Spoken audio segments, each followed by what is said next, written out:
Hello, this is Ralph from Happy Dog Training, and welcome to another episode of Dog Talk.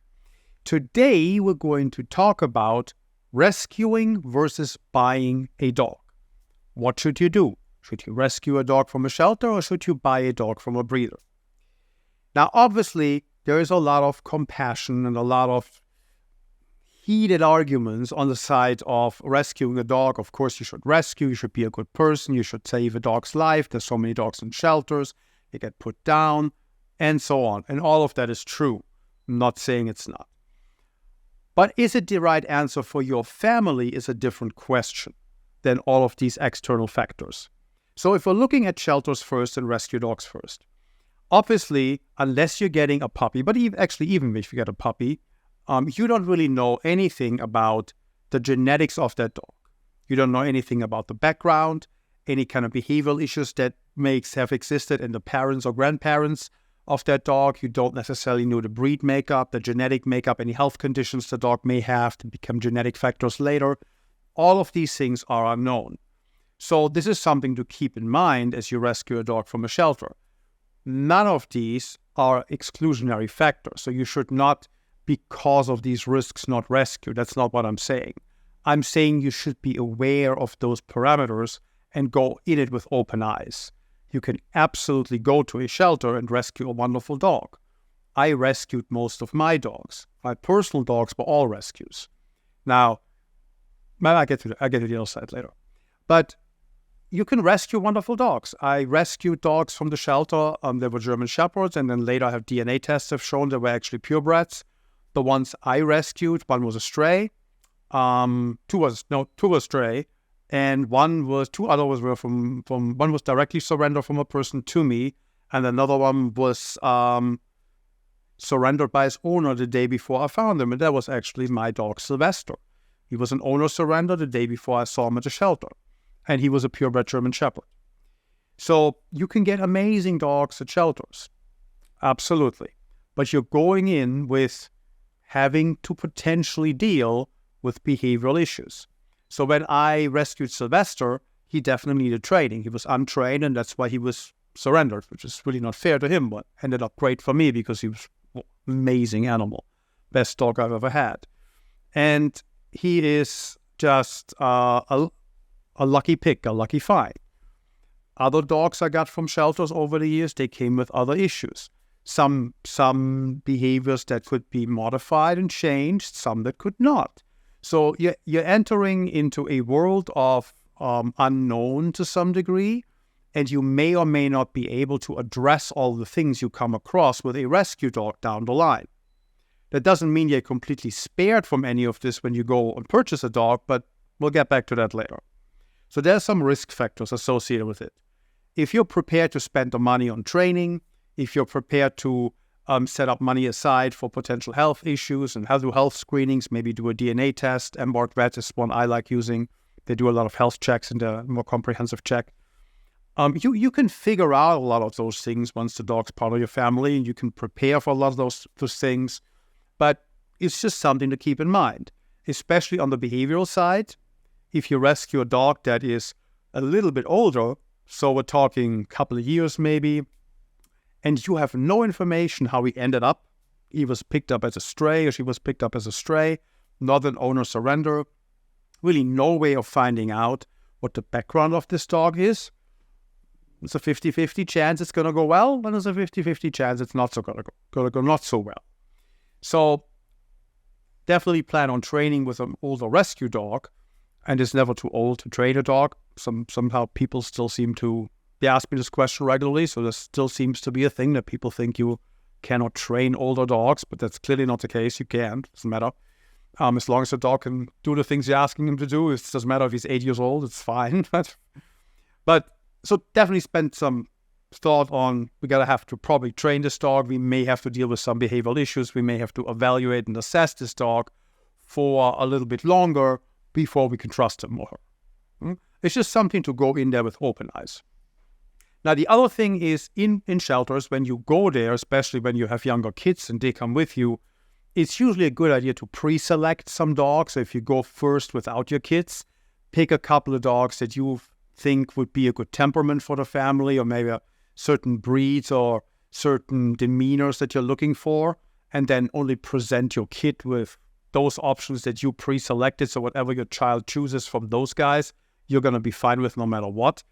Probably a smart move. There's a couple of other things. You can ask shelter workers what their experiences have been with the animal that you're looking at. They may or may not have answers.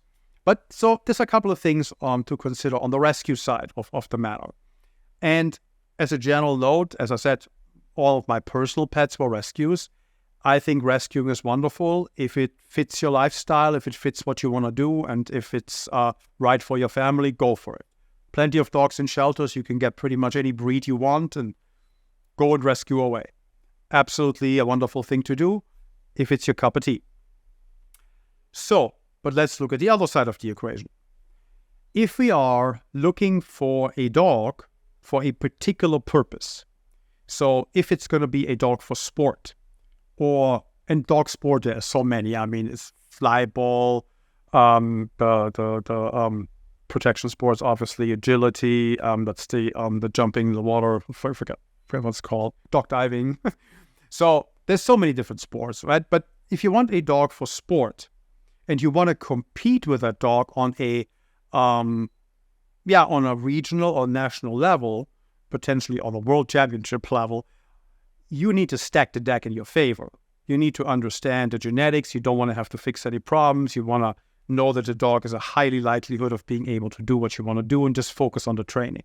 So that would be obviously a path where you would clearly go and buy a dog from the right type of breeder.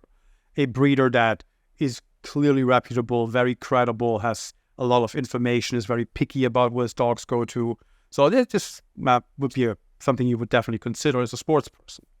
But it's similar for the police and for the military. So a lot of those dogs are actually not even from America. Because of the breeding that's done here in America and the limitations of getting really good dogs in large quantities, a lot of those dogs are imported from Europe, where the breeding is more towards higher standards and more maintaining breed standards. So you get a lot of dogs imported into the United States from Europe for the purpose of military and police dog training. It's a very common practice. It doesn't mean that there aren't some good breeders here in America, but I don't know if they could actually deliver the quantities that the police departments and military departments across the nation need. So I'm not an expert to speak on that. I just know that there's a lot of import going on for the stated reason. But also service dogs, which is what we train, where we need certain parameters. So let's say on a mobility dog, and it depends then on the weight range of the person and the height of the person and the task the dog's supposed to perform. We need to get the dog to grow to a certain height, and we need to know that the joints are healthy, that there is no damage, there's no early hip dysplasia, or things like that.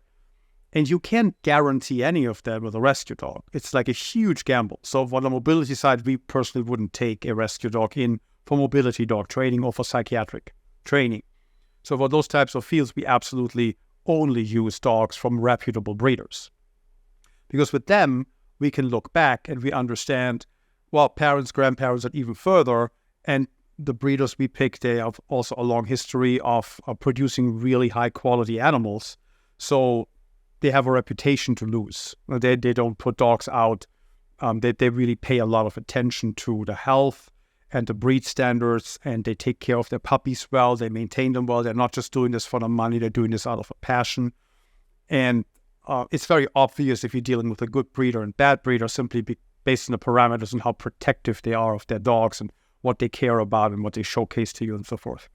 So it's important when you pick a dog for a purpose. If the dog is going to be a working animal for a particular purpose for someone, for something, you need to understand what genetics are at work, what exactly it is you're working with, because that has a huge impact on the performance of the dog and the ability of the dog to function in the job that he's going to have. If you were to go rescue that dog for that job from a rescue pool, from a shelter or from a rescue organization, it would be a huge gamble and quite an expensive gamble, because the training of professional dogs, service dogs, military police, sport, cancer detection, whatever the service is, right? That training takes a long time.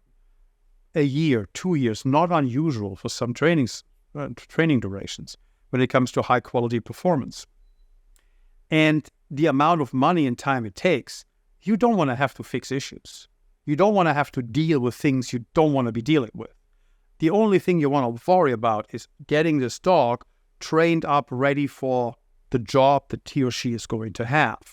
So any external problems you want to avoid and push away and ideally mitigate early on, and going to a reputable breeder is the only way of doing that.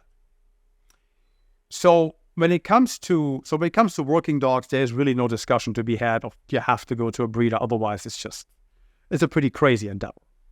Now, you may have heard that for some police tasking, some police organizations have gone to shelters and rescue dogs.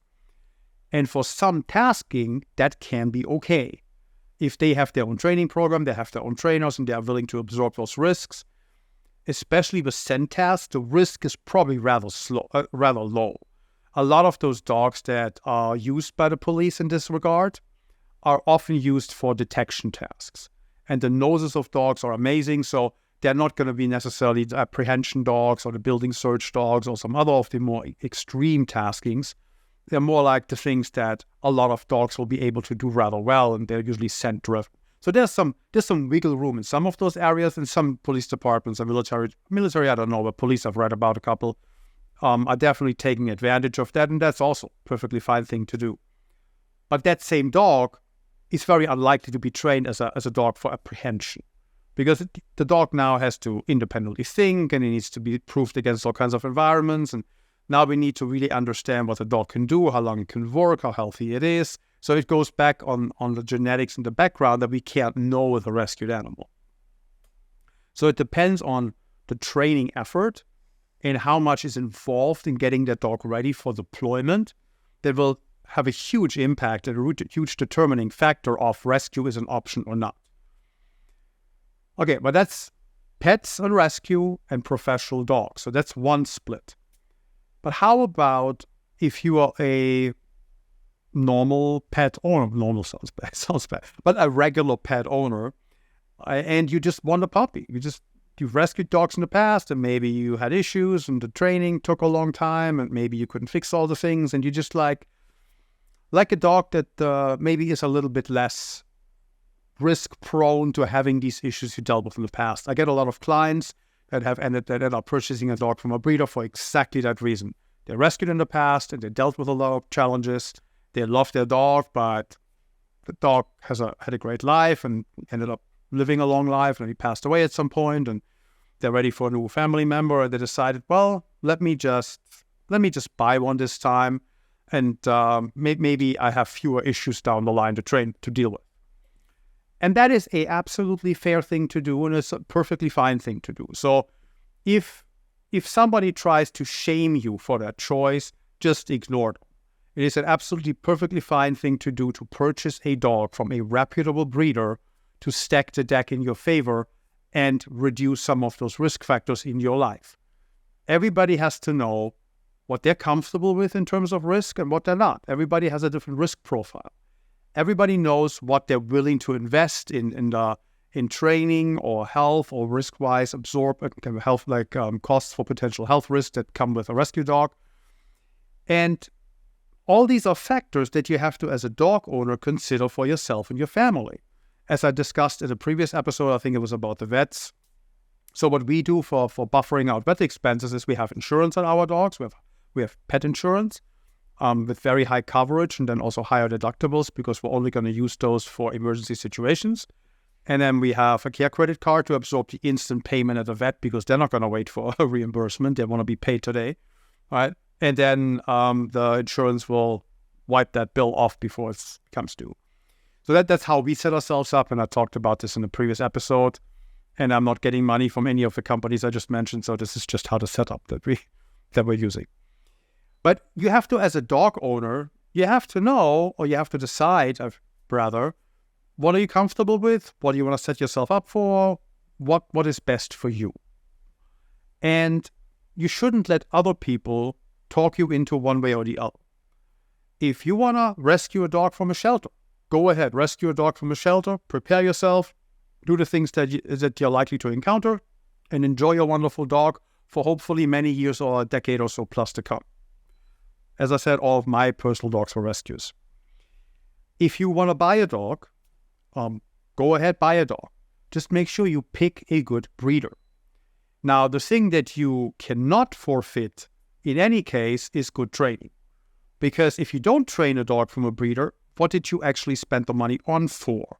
What was the point of this, right? So now you have a healthy dog, but if you make, let's say, less smart choices down the line after you purchase the dog, you kind of invalidating your investment into a healthy animal.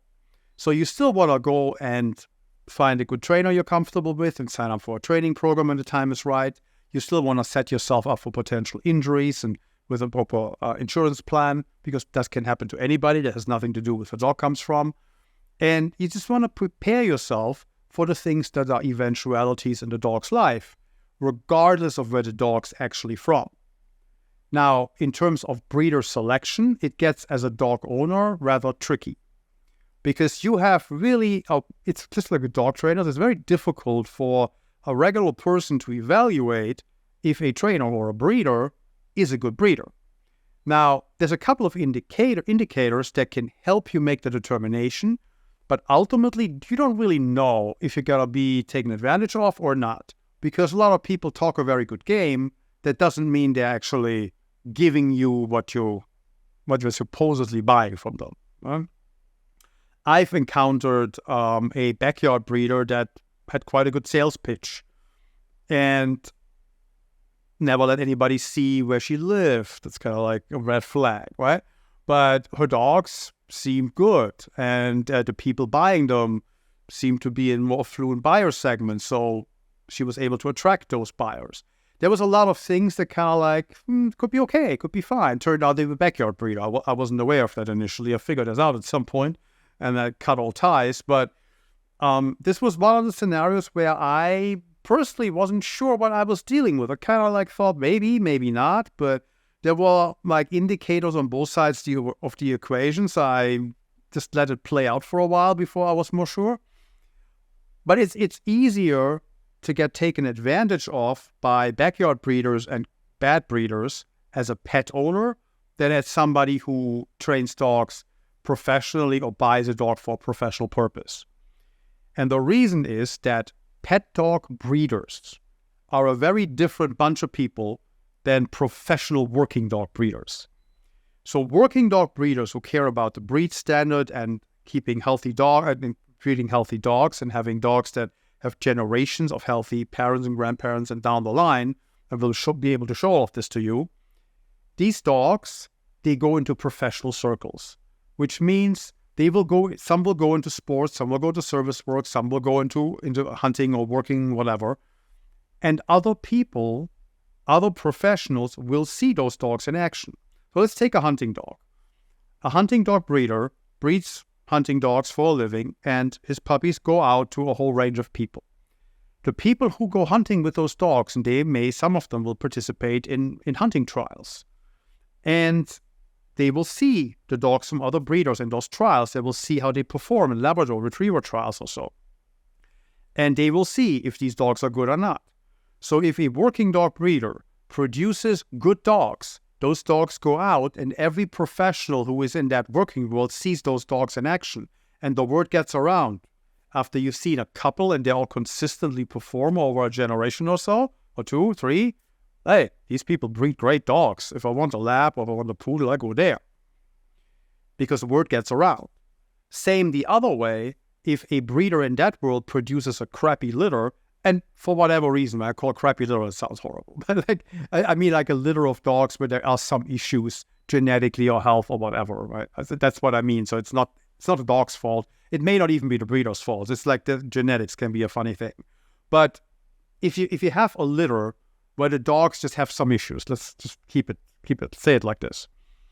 And those go out in the world and they end up at hunting trials and they don't perform well, or they become service dogs, actually don't, they wash out, right? And the people who work with them see them. And the people who compete with these people in those sport trials see them. And they say, this dog is not performing well. And that's, where's he from? He's from breeder A. Okay. And then next year, that's our problem. It's breeder A. It's also not that good. Okay, breeder A apparently not very consistent. Like 2 years in a row, I saw dogs from breeder A, and breeder A, I don't know, it doesn't seem to be that great. But the dogs from breeder B, they seem to be always doing good. They're looking good. They seem healthier. The coat's shiny. Whatever you're looking at, and just like overall, breeder B seems to be making good choices. They seem to be breeding good dogs, and a couple of breeder B's dogs actually won. So we have this competition in the professional world between like working line breeders. They can't afford to neglect their breed standards. They can't afford to neglect their dog's health. They can't afford to breed 2 dogs that you shouldn't be breeding because they look pretty. Because that gets out and their reputation is shredded, and they'll have a hard time recovering from that. In the pet dog world, what are the odds that any pet dog owner talks to another pet dog owner who got a dog from that pet dog breeder? Those odds are small. What are the chances you're going to run into one? What are the odds you're going to have contact with them and see what other dogs are doing over a period of time? There isn't really, the odds are not in the favor of that at all. It's all kind of hidden away. So you can have pet dog breeders that simply breed for looks, completely ignore the breed standards. The dog look pretty for a while, but they have health issues and they maybe die young, or they have joint issues and have to put down because they can't walk. So like really bad outcomes, horrible for the families who buy them. And nobody will be any the wiser because you wouldn't know that that's been happening for the last 5 years with dogs from that breeder as a pet dog purchaser, because you have no way of knowing. There's no way that you could find, you could ask around, but they probably wouldn't give you the information. It would say privacy and not let you have contact with other dog owners. Again, unless they're really good breeders, right? The good and reputable ones, they have no problem with any of that because they're proud of their dogs. They know their dogs are great. They know their dogs live a long time. Their dogs are healthy. They're happy to put you in touch with people. They're like, if you want to talk to them or you see them out there in the working world, not a problem. But in the pet world, it's all kind of hidden. So with pet dog breeding, it can be very tricky to really identify a great breeder. Indications are obviously if you have papers about the parents and the grandparents and the great-grandparents going back, you have a lot of genetic health checks on all these different breed lines. You have a lot of history. The breeder's very protective over their puppies. They're very selective of who the dogs go to. That's a great indication. Breeders that are selective, like really selective, the dogs are tough to get actually. That can be a great indication of you're dealing with someone who really cares about their dogs. And that is what you ultimately want if you buy a dog as a pet owner. If you're a pet owner and you want to buy, go to a breeder that seems maybe be a little bit difficult from the perspective of screening. He wants to screen the heck out of you, basically. He wants to make sure you're really going to be the right fit for this dog. They're very particular. They ask a lot of questions. And they provide a lot of information about the history of the dog and the health of the dog. And they're very open about everything. So with good breeders, you're going to face some like obstacles and purchasing that you just have to work through and overcome because they're going to be picky and selective of who they let their dogs being purchased by. But they also, on return, provide a lot of information about the background and health of their dogs that benefit you when you buy. So just pick wisely if you buy. And again, nothing wrong with buying, nothing wrong with rescuing. Do what's right for your family and don't let anybody shame you for whatever choice you're making. There is nothing wrong with either one of those things. I personally have never purchased a dog for myself, and most likely, when the time comes, there won't be any time soon because I have still have a good number of dogs in my life. But if the time comes, I've never raised my own puppy. In like 20 years training dogs and having dogs, I've never raised a puppy for myself. I raised puppies for many other people and trained many puppies for many dog owners. And there's a good chance I will next time actually go and buy a German Shepherd puppy myself and raise him from ground up. I've never done that for myself. And I've always thought I wanted to do that at some point, at least once in my life.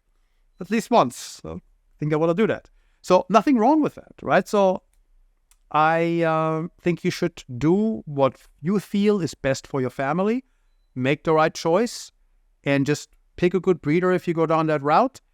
and check what you need to check, no matter which route you choose for your family. But that's it. So those are the couple of thoughts I wanted to share on rescuing versus breeding. A couple of things to be aware of, a couple of things to think about. I think both are perfectly fine choices. For, again, professional dog breeding, there's a lot of reasons why that needs to happen for professional work. And there is no alternative to that. If we stop doing that, a lot of working professions of dogs would just disappear because we wouldn't have the dogs for it anymore. Without breeding, I've read somewhere that without purpose breeding, within how long will it be? 10 years or so, we wouldn't have really dogs anymore. I mean, breeds would just like kind of start falling apart. And I believe that from what I know about genetics, it makes sense. But if we stopped all breeding today, that would be very, very bad. All the dog breeds we love would just cease to exist. But okay, so that's it. That is what I wanted to say on rescuing versus purchasing. I hope you found this informative. You got something out of it. And I'll see you again next time. Bye.